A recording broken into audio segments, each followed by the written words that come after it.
Hi, welcome back to my channel. I'm Itzel and today I will be talking you about Nada by Carmen Laforet. Yeah, I know Carmen can sound a little bit funny in English, but in Spanish it's a normal name.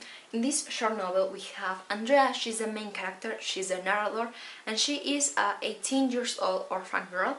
She used to live in the countryside in Spain, but because she has to study in the university, she's gonna be studying literature, she has to move to the city, to Barcelona, to live with her far away family from the side of her father, if I'm not wrong. And right there, she's gonna meet a lot of different people, new people like friends, her own family, boyfriend, etc. And that's like the main plot. Let's talk about the characters because they are really important. The main character is Andrea, she's the narrator, and you might think that because she's the main character, she has the spotlight always in her, like she's always in the spotlight. But in this novel it's different, this thing, because Andrea is always watching like the rest of the characters doing things. She's not like an action character, she's not like a thinking character, she's always thinking about things. Like she has this philosopher side of her personality, so she's always thinking about who I am, what I want, what I'm doing, something like that. Then we have like these action characters that are around Andrea and do a lot of things. The first one is Aunt Angustias. She represents like this Catholic Spanish, and Angustias is always telling Andrea that she's, oh, like a fool, poor girl, you're always doing bad things, you're never gonna fit in Barcelona, go back to country. But on the other side, Angustias has like a secret lover, and that is like a bad thing for her reputation. And when it's discovered, this thing, she's like, oh, I have never done that, something like that. She's hypocrisy. Then we have Uncle Roman.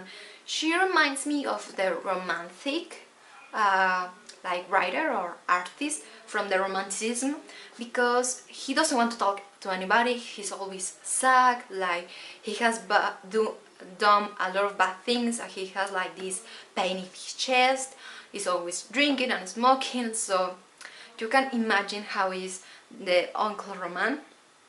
Then we have her grandma, Andrea's grandma, and she represents like the bourgeois part of the society in Spain.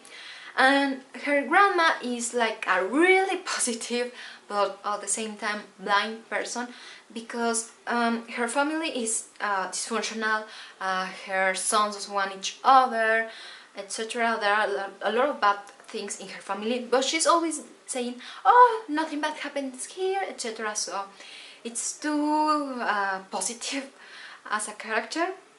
Then we have Uncle Roman and Aunt Gloria. They represent this unhappy marriage because Juan is really violent with Gloria, and Gloria knows that if she gets divorced from him, the society is not gonna accept her because she's a divorced woman with a child. So in that time it was like, you can't do that, girl. Then we have Edna. Edna is a friend of Andrea, and the family of Edna is like the opposite side of Andrea's family, because in Edna's family they are happy, they want each other, they support each other. Then Andrea, like almost at the end of the novel, she has like these bohemian young friends, and they represent that, like these idealistic things that has this young generation in Spain and the things that they want to change, something like that. And Barcelona, because of the way Barcelona is portrayed in this novel, you feel like alive. Barcelona is not just the city where the story is a character, because it has colors, movements, and because Barcelona is a city near from the sea, it has a lot of images related to water, like downfall, in the bath, in the sea, on the street. So Barcelona is alive, it's another character in the story. And let's talk about like special things in Nada.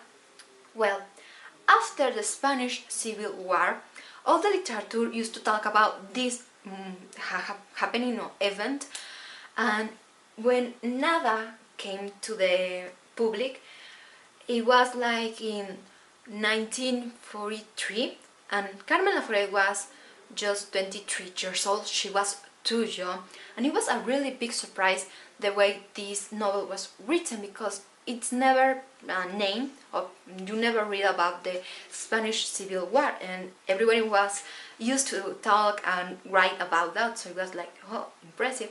Also because of the age of the author.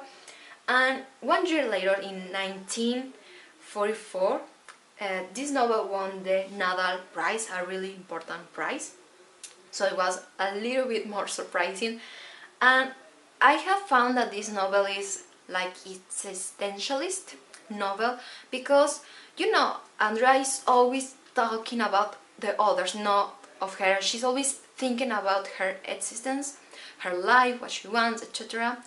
And the style of the author is almost poetic. It's really well written. If somebody tells me that Carmen Laforet was too young when she wrote it, I can't believe, because it doesn't feel like it's her first novel. It feels like she has been written for a long time, and it's really well done, this novel. So I really recommend you. I love this novel. It's one of the best novels I have read in all my life, and in this year is the best one, so I recommend you this. It's different from the other Spanish literature. We say in Spanish literatura española de posguerra, o después de la guerra, so it's really different, and that's why I like that the most. Well, that has been all from this video. I hope you enjoyed this. In the description box below I will be leaving all the links from my social media profile, so you can follow me. I always talk about books, so you can follow me if you want to know more about books, especially written by Spanish authors. I always talk about that, and I see you in the next video. Bye!